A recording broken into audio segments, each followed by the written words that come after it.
Halo sahabat Hikfasis, semoga dalam keadaan sehat selalu. Setelah membahas sejarah dan latar belakang lahirnya fasisme di Italia, kini kita akan melanjutkan pembahasan tersebut, tepatnya saat Italia di bawah kepemimpinan Benito Mussolini. Bagaimana kisah selengkapnya? Tonton video ini sampai selesai dan jangan lupa subscribe. Oh iya, bila ada kekurangan dan kesalahan, saya membuka lebar kolom komentar untuk bisa saling berdiskusi. Yuk, check it out.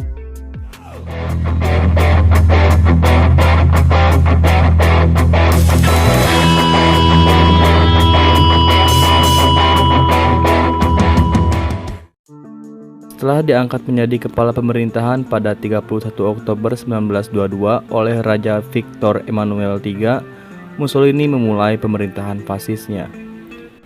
Pada awal pemerintahannya, Italia berada dalam kondisi yang porak-poranda efek dari keikutsertaannya dalam Perang Dunia Pertama.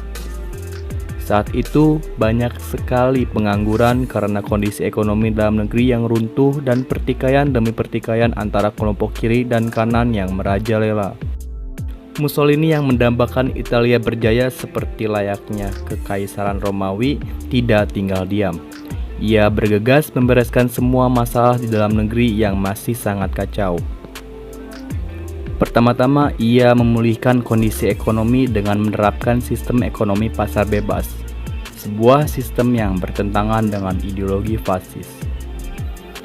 Sistem ekonomi ini terbukti ampuh dan mampu meningkatkan kondisi ekonomi Italia sebanyak 20% dan memangkas angka pengangguran di negeri itu sebesar 77%. Kedua, dia memadamkan api pertikaian antara kelompok kiri dan kanan. Di tangannya pula sekitar 11.000 mafia dibersihkan dari negeri itu pada Oktober 1925. Waktu terus berlalu dan akhirnya Italia kembali menjadi negara stabil. Akan tetapi, ada nilai minus untuk menggapai itu semua, yaitu kebebasan rakyat Italia yang dibatasi. Mussolini memaksa rakyat untuk meninggalkan individualisme dan otonomi, harus menganggap diri sebagai sebuah komponen dari negara, dan siap untuk mengorbankan nyawa mereka untuk negara.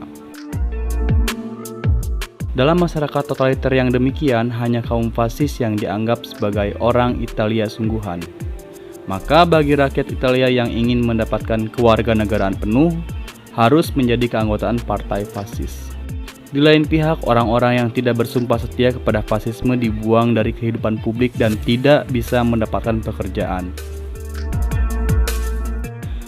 Cara yang digunakan Mussolini dalam penggiringan rakyat ke satu partai ini tidak sesukses partai Nazi di Jerman.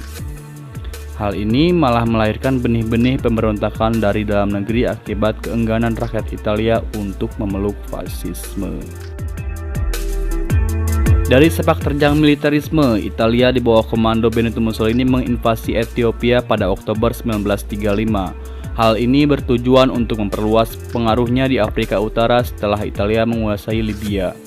Saat menginvasi Ethiopia, Italia menggunakan senjata kimia. Hal ini menyebabkan terkurasnya keuangan dalam negeri saat itu, sampai Italia menemui titik kondisi ekonomi yang kembali menurun.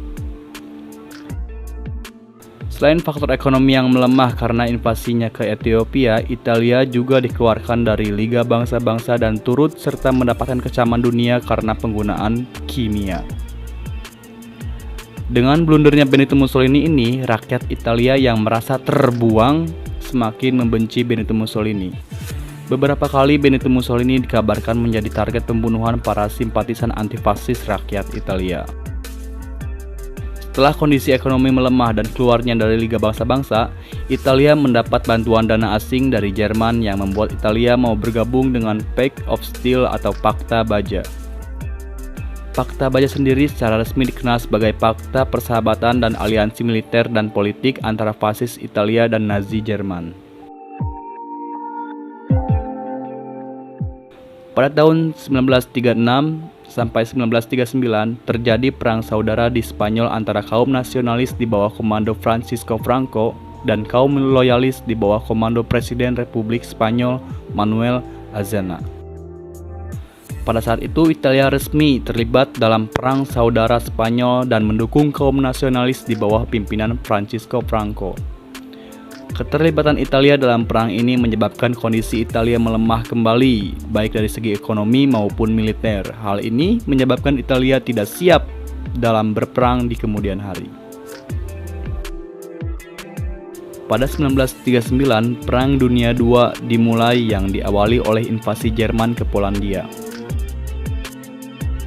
Saat Jerman menginvasi Eropa Barat pada 1940, Italia ikut berperang melawan sekutu meskipun keadaan saat itu Italia tidak siap berperang.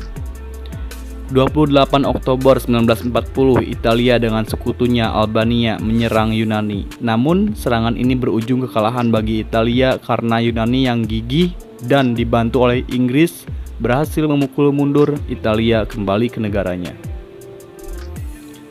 Saat itu Italia menerima bantuan dari Jerman namun tetap kalah. Bantuan Jerman kepada Italia ini membuat Jerman tidak maksimal dalam melancarkan operasi Barbarossa di front timur ke Uni Soviet. Setelah Perang Dunia II beberapa tahun berkecambuk, Jerman mengalami kemunduran setelah pasukannya kalah di front timur oleh Uni Soviet. Pasukan Jerman terus dikejar oleh Uni Soviet sampai ke kota Berlin. Di front barat juga Jerman dipukul mundur oleh sekutu yang membuat Jerman kehilangan beberapa negara jajahannya.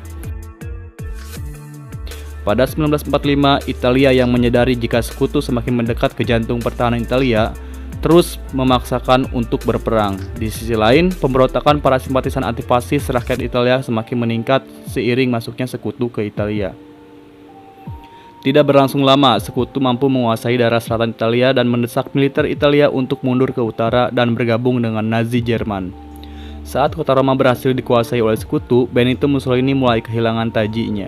Dia bersama kekasihnya berniat kabur ke Spanyol meminta perlindungan kepada Francisco Franco yang telah ia bantu dalam Perang Saudara Spanyol.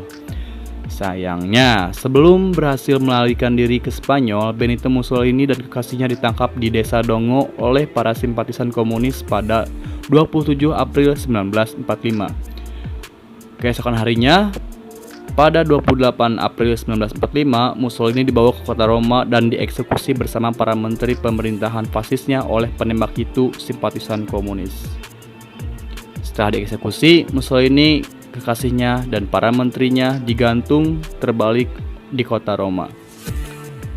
Para rakyat yang merasa tersakiti dan terbuang turut meluapkan amarahnya dengan meludahi dan melempari batu ke arah jasad Mussolini yang telah digantung balik. Kematian Benito Mussolini ini mengakhiri pemerintahan fasisme Italia dan memunculkan pemerintahan baru dari Italia. Akan tetapi, sisa-sisa tentara fasisme Italia masih bertarung di medan pertempuran. Mereka bertempur melawan sekutu yang terus memukul mundur dan mendesak tentara Italia masuk ke Jerman. Fasisme Italia benar-benar berakhir ketika Jerman sudah jatuh ke tangan Uni Soviet yang sekaligus mengakhiri Perang Dunia II dengan kemenangan pihak sekutu.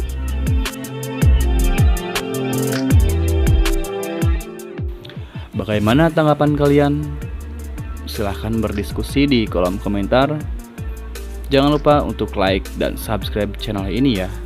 Sehat selalu saudaraku. Kami ingin melihat bumi dalam sebuah bentuk satu negara ketika semua umat manusia menjadi saudara kami.